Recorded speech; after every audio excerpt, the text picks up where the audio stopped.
Hi everyone, welcome to BVV. Today we're looking at a vacuum chamber assembly. So over here to my left, we have all of our vacuum chamber raw materials. We get these pots delivered from Volrath. We get these lids delivered from a local company to us, acrylic, polycarbonate, glass lids even. We then have all these manifolds. We have these valves. We have gauges. Already have a O-ring on there. Then down here we have some more just assembly hardware.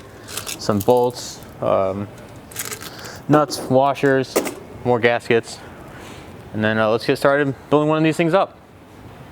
So the first thing we do, I assemble the lid of the vacuum chamber. I'm going to add on this gauge and then these two valves right here. Start by peeling off the protective cover.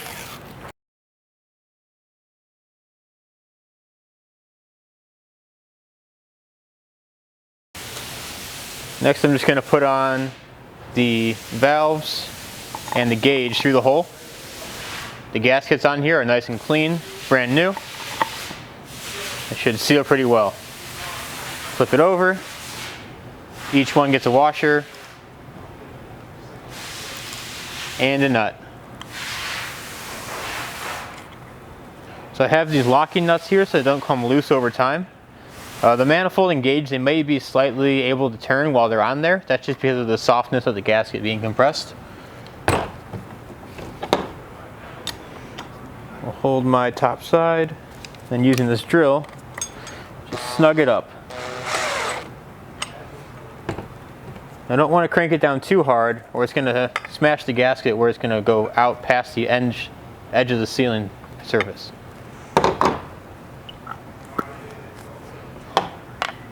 Do the same thing for the gauge. Just going to hold my wrench there.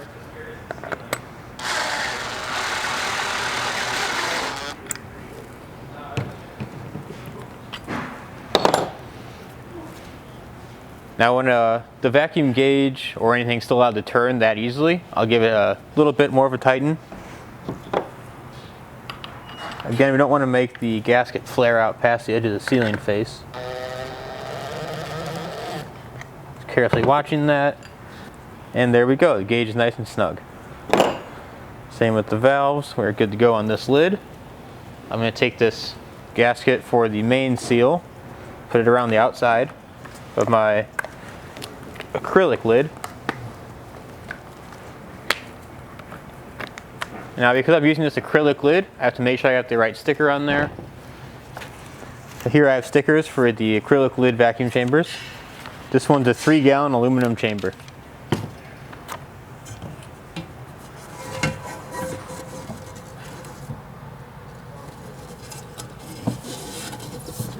Put that sticker on. I'm going to put the lid on top.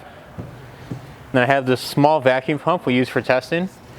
We use the small one just because a larger vacuum pump can kind of hide leaks by pulling a vacuum so hard that it overpowers any small leaks. We don't want that here. I'm going to make sure these are thoroughly tested and have no leaks whatsoever.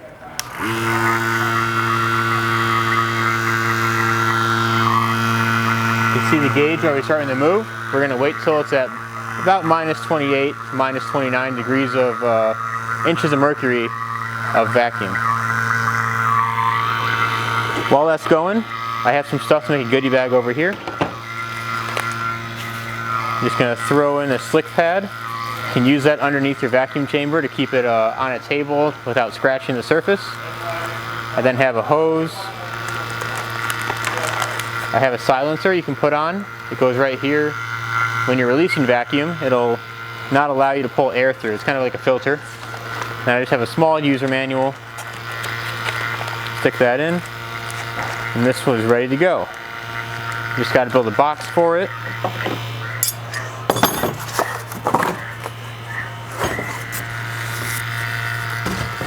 Now normally we'd make a few of these at a time. Don't just waste our time making one box every day. We have a whole assembly line going, but I just have this one box right now.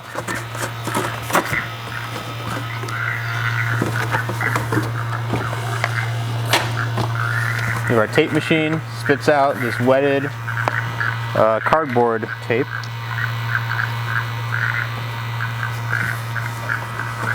Heavier stuff might get a few rolls of that. One's good for this. I have the bottom piece of our holding structure inside the box. Just for shipping, it's going to keep that chamber right in the middle. And then on the top of the lid, I'll put this piece on when we assemble the rest of the box. We're around minus 29 inches of mercury right now. I'm going to cut off my vacuum pump. Even with a small pump like this, it does pull pretty quick, so it's not too bad of a process. If I was testing a few of these at a time, I'd go on to the next one, pull that under vacuum, and we leave them all overnight to make sure they don't leak. We want to make sure they don't leak more than 2 inches of mercury in 24 hours. Then after it passes that test, it can be boxed up and shipped out. So I'm going to take this one apart now. It's staying at minus 29. It doesn't say much. We leave it overnight normally.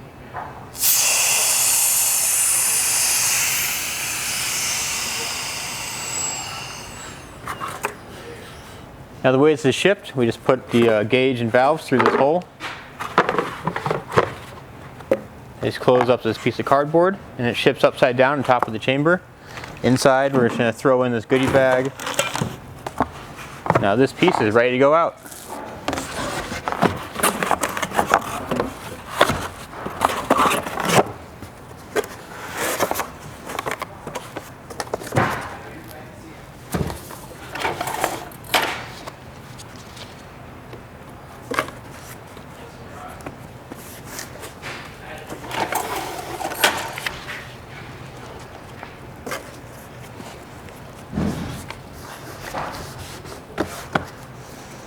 A few stickers just to show what product is in here. Mostly just for our own stock keeping. So that's all for this chamber. It's ready to ship out to the next order. All these chambers are assembled and tested right here in Naperville, Illinois. Always buy with confidence from BVV.